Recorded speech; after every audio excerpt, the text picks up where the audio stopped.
welcome to West Country Wanderings and welcome to one in my Devon series. I'm here today in the City of Plymouth, but it's not to a tour of the city we're looking at. I have done a separate video looking at the Barbican area and its history. We're here on a beautiful mid-January day here in 2025, but I need to catch a bus. I'm going to head shortly to Royal Parade, which is where most of the buses leave from, to go to stand A12 to catch a bus to the suburb of Plymouth, which was once a separate town, completely standalone town. In fact, it's much older and was originally much bigger than Plymouth here. And that suburb is Plympton. Part of Plympton is a very historic place called Plympton St Maurice. And in Plympton St Maurice, it has a wonderful historical secret. So I hope you can join me again here on West Country Wanderings, Plymouth in Devon, but soon to be Plympton. See you in a bit.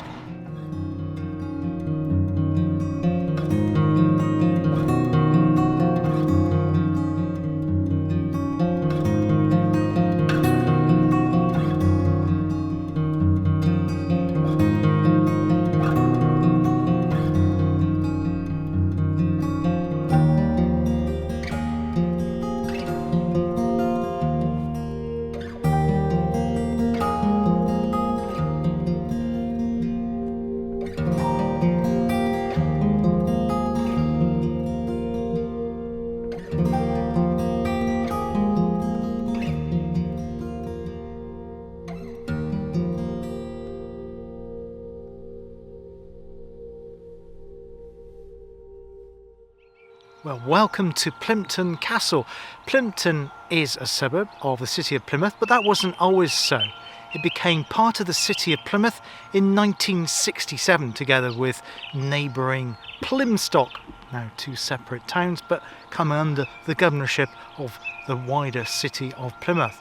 But the history of Plympton, specifically this part of Plympton, Plympton St Maurice, goes way, way back. I'm actually standing in the Bailey. This is what's known as the Bailey part of the castle, and originally here this would have been the dwelling area, the domestic areas for the castle itself. Obviously the defensive areas were over here, which is the keep, or rather the Bailey up there, or the motte should I say.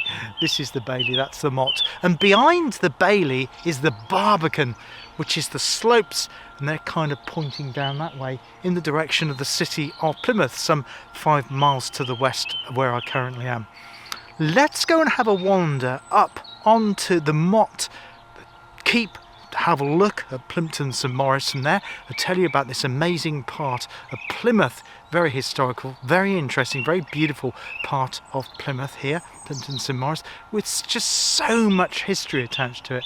So let's go up there now and have a look at the views on this beautiful mid-January day. So we're currently looking down from the top of the motte, the keep here at Plympton Castle, looking down at Plympton St Maurice's church. Plympton has another church a bit further closer to the City of Plymouth here, but this one is older.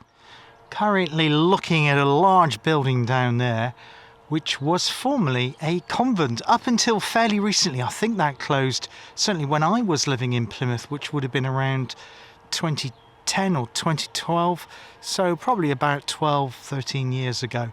I'm not sure what its current use is. There was talk of it becoming a hotel, but I think that's come to nothing. But it's still standing there, still looking mighty fine here in the January sunlight. And right over there we can see heading over towards Dartmoor. That's the edges of Dartmoor, and part of that was once a tungsten mine owned by an Australian company. Fairly recent times, only up until about 10 years ago it closed, and after a number of investment, but it didn't last very long. But yeah, beautiful Plympton St Maurice, one of the most historic parts of the City of Plymouth. So how did this castle come about? Well, this fortification here, not the bit that you see behind me, the lump there that remains today, is pretty old. Actually, it was a Celtic building, and then it was built to defend Devon from the Danish, from the Danes. This would have been around 839 to 840. but it's not the structure you see today. This land is quite a promontory, natural geological feature here. So City of Plymouth, as I say, about 5 miles that way. So you can see why it was a good defensive position with the hills all around here. So anybody wanting to come to attack Plympton, you can see them from a good couple of miles distance at least, if not further than that. So it's a good defensive position to protect the town from the invading Danish. But later on there was a gentleman called Roger de Revers who had the castle built. Now the exact date is unknown. It certainly was built after 1080, but probably was built around 1130. Had a couple of sieges, which we'll talk about now. Now the name Plympton actually originates from the Saxon times Plympton, from Plymendon, meaning fort on the hill at the edge of the creek. And the creek, of course, is the River Plym, which comes tidal the current day marsh mills roundabout on the A38, heading its way down into the English Channel. But the river here flows through the town of Plympton. Now the entrance to the castle was actually down there, so that's down there, that's the bailey where I kind of started the video. Well, obviously I started it in Plymouth, but that down there is the bailey. On the other side of that would have been a drawbridge with a moat going round the outside of it, which was then heading on into the Barbican, so the Barbican part of Plympton, and that's how people would have got in and out of the castle, so from the west end side of it.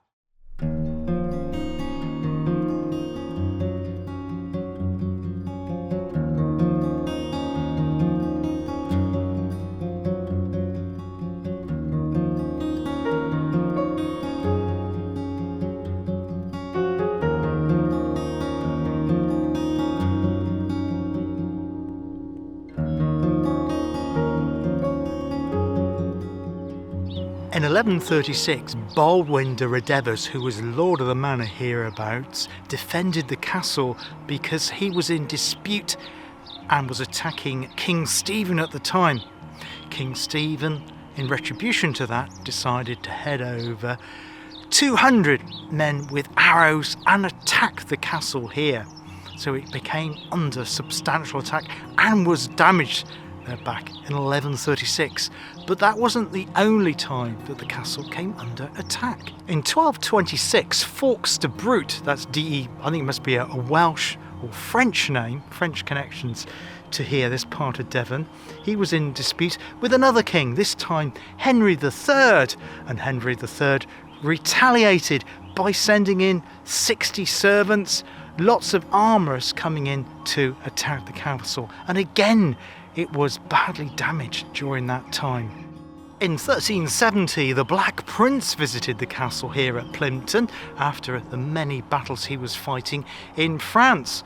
And again, during the Second English Civil War, this was used as a royalist stronghold because of the parliamentarians over on the west-hand side there in good old Plymouth, where they're wanting to attack the defensive position here. But they held this strong here at Plympton Castle, the Royalists' base here, military unit here. So it did help. So it has seen lots of action over the years. Sometimes castles, they just get used once or twice, but here 2 sieges, and also during the Second English Civil War as well. And still there is much to see with the motte and bailey. I think part of the moat might be visible. If it is, we'll go and have a look at that shortly. But beautiful day here, and indeed beautiful views. And I think somewhere over there there's something quite significant of Plympton St Maurice here. I read later it was used for different events in Plympton here, something called like a gurning competition. I know they run these in the Lake District, I think they still do, but they used to run one here in the 19th century, and every spring they have the Lamb Feast here in Plympton, and it's the front of the bailey there where I started the video from, that part there, that is used extensively during Plympton's fete every springtime. But yeah, let's just go and have a look at the view again from here, from the motte of the castle. Now the building to the right of the church here, so obviously you've got the church town here, Plympton St Maurice. To that you'll see a building hereabouts.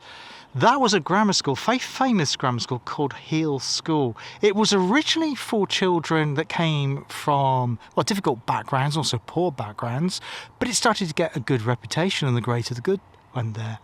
And later on, a gentleman called Joshua Reynolds, later become Sir Joshua Reynolds, went to school. In fact, his father was a master at that school. Of course, Sir Joshua Reynolds went to become a very, very famous painter towards the end of the 18th century. He painted many people in the Navy, lots of famous people. In fact, he moved to London away from here, from Plympton, and he set up the Royal Academy of Art in London, and was, basically friends with the great and the good at that time. I'll put some of the names that he became established with in London scrolling across the screen now.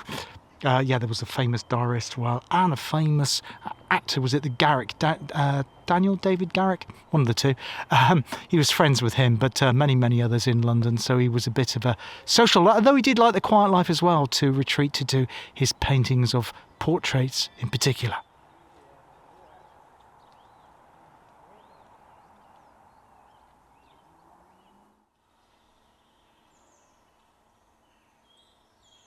I've just come down from the top there, the motte keep of the castle here at Plympton.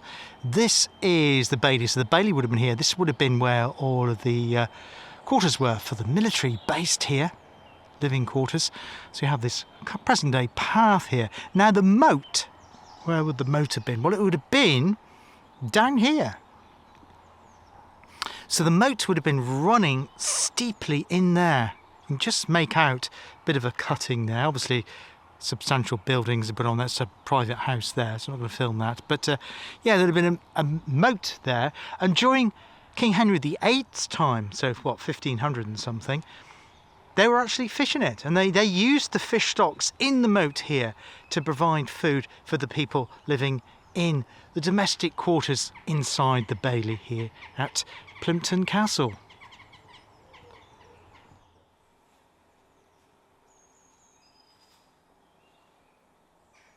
Just come around the bailey a little bit further, you can actually see how deep it goes down the other side of the bailey. So the bailey is here, giant tree roots there. There's the motte keep, there's the bailey, and you can see just how steeply it goes down there, and that's indeed where the moat would have once been, with fish in it during King Henry VIII's time. In 1328 there was another bit of history towards Plympton St Maurice, or sometimes known as Plympton Earl. It still is with regards to local elections in this part of the world, and that was when it became a stannery town. Now, a stannery town is to do with mining. It's a town given a special designation where the weight of the ore could be weighed and it could be traded legally. The other three towns that are already acquired stannery status at that time were Tavistock, Chagford and Ashburton. And those are three really lovely towns. I have done a video on Tavistock, but not yet on the other two. That's definitely ones we'll look at the future here on West Country Wanderings. Heading away from the castle is something known as Pathfields. It passes through this lovely green area, which was once a deer park linked to Plympton House, which is what I showed you was the former convent there from the top of Plympton Castle. But yeah, delightful place which takes you from the castle area into the heart of Plympton and the Ridgeway that is today with the shopping centre.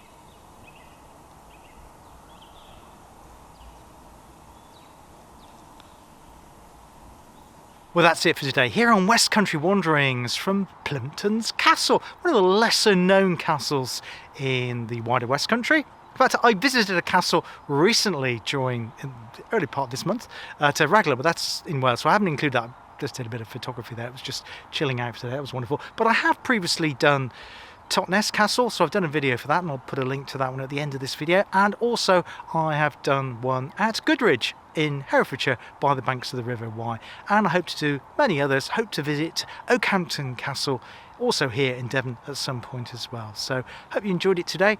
Till next time, take care of yourselves, look after yourselves. I hope to see you on the channel again very, very soon. All the best for now. Cheers, goodbye.